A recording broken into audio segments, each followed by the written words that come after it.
موجودہ حالات کو سامنے رکھتے ہوئے یہ واقعہ ہمیں کیا درس دیتا ہے؟ سب سے پہلے اس پر بات کریں گے۔ اس وقت آپ کے سامنے ہے پوری دنیا کے اندر مسلمانوں کو ایک کنارے لگایا جا رہا ہے، مسلمانوں کو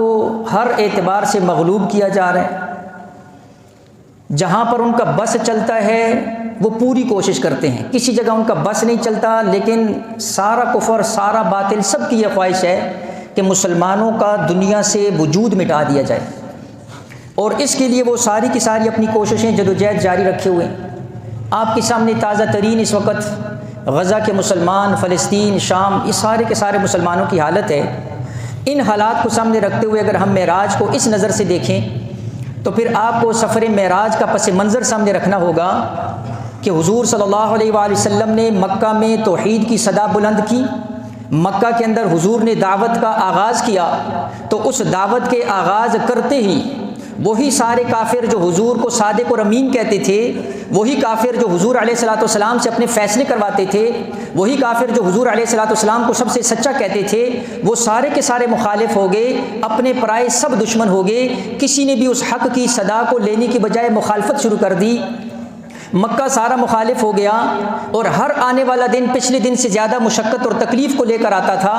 حضور علیہ الصلوۃ والسلام وہاں سے پریشان، مکہ والوں سے تنگ ہو کر طائف کا سفر کیا۔ پھر طائف کا واقعات، حالات آپ سب نے سنے ہوئے ہیں، اور آپ سب کے علم کے اندر ہیں کہ طائف والوں نے میرے نبی کے ساتھ کیا معاملہ کیا۔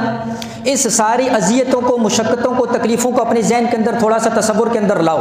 پھر حضور علیہ الصلوۃ والسلام پر جب کافر براہ راست حملہ نہیں کرتے تھے، اس لیے کہ حضور علیہ الصلوۃ والسلام کی حمایت کے اندر ابو طالب تھے۔ حضور علیہ الصلوۃ والسلام کے حمایتی حضور کے چچا ابو طالب تھے، اور کافر ان کی وجہ سے براہ راست حضور کو نقصان نہیں پہنچاتے تھے۔ پھر جب حضور باہر کی تکلیفوں سے پریشان ہو کر گھر میں آتے تھے تو اللہ پاک نے ام المومنین حضرت خدیجہ الکبریٰ رضی اللہ تعالیٰ عنہ کی شکل کے اندر ایک ایسی شخصیت، ایک ایسی بیوی، ایک ایسا رفیق حیات، ایک ایسا معاون اللہ نے عطا کیا ہوا تھا کہ جب سب سے پریشان ہو کر آتے اور گھر کے اندر آتے تو وہ جو بیوی خدیجہ الکبریٰ رضی اللہ تعالیٰ عنہ تھی، وہ حضور کو تسلی دے کر حضور علیہ الصلوۃ والسلام کی تسلی کا باعث بنتی تھی۔ جب 10 نبوی آیا، نبوت کا 10واں سال آیا، ادھر سے چچا بھی فوت ہو گئے، اور اسی سال ام المومنین حضرت خدیجہ الکبریٰ بھی فوت ہو گئی۔ حضور علیہ الصلوۃ والسلام نے فرمایا یہ سال میرے لیے غم کا سال ہے۔ حضور نے اس سال کو غم کا سال قرار دیا۔ ادھر سے مکہ والوں نے تکلیف دی، ادھر سے طائف والوں نے تکلیف دی، ادھر حمایت کرنے والے بھی دنیا سے انتقال کر گئے۔ اب سارا کفر یہ سمجھ رہا کہ نعوذ باللہ، ہم نے نعوذ باللہ حضور کو گرا دیا، حضور علیہ الصلوۃ والسلام اب نام لیوا کوئی نہیں ہوگا، اب حضور کا کوئی معاون مددگار کوئی نہیں ہوگا، اب حضور تنہا یکتا رہ گئے ہیں، اب حضور کے ساتھ کوئی تسلی دینے والا نہیں ہوگا، اب حضور کا کوئی ساتھ دینے والا نہیں ہوگا۔ ان حالات پس منظر کو سامنے رکھو، اور حضور علیہ الصلوۃ والسلام کی اس تنہائی کو سامنے رکھو، حضور کی پریشانی کو سامنے رکھو۔ اس عالم کے اندر پھر اللہ رب العزت نے ارادہ کیا وہ مقام دینے کا، وہ شان دینے کا، وہ رتبہ دینے کا، اس جگہ بلندی پر پہنچانے کا۔ جب سارے لوگوں نے کہا تنہا رہ گیا ہے، اللہ پاک نے دکھایا اس کا رب اس کے ساتھ ہے۔ جب سب نے کہا تسلی دینے والا کوئی نہیں ہے، اللہ نے معراج کروا کر بتا دیا تسلی دینے والا بھی موجود ہے۔ ساری دنیا کہہ رہی ہے ہم نے اس کو پست کر دیا ہے،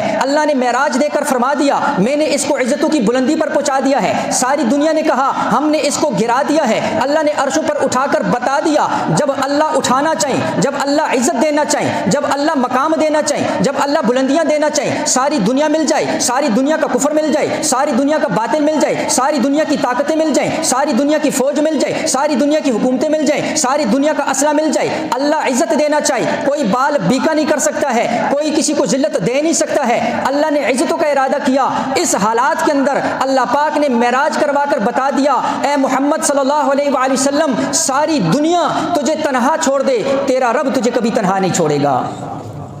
میں نے عرض کیا یہ پس منظر تھا، اور یہ وہ موقع تھا جب اللہ نے حضور علیہ الصلوۃ والسلام کو وہ عزت بلندی عطا فرمائی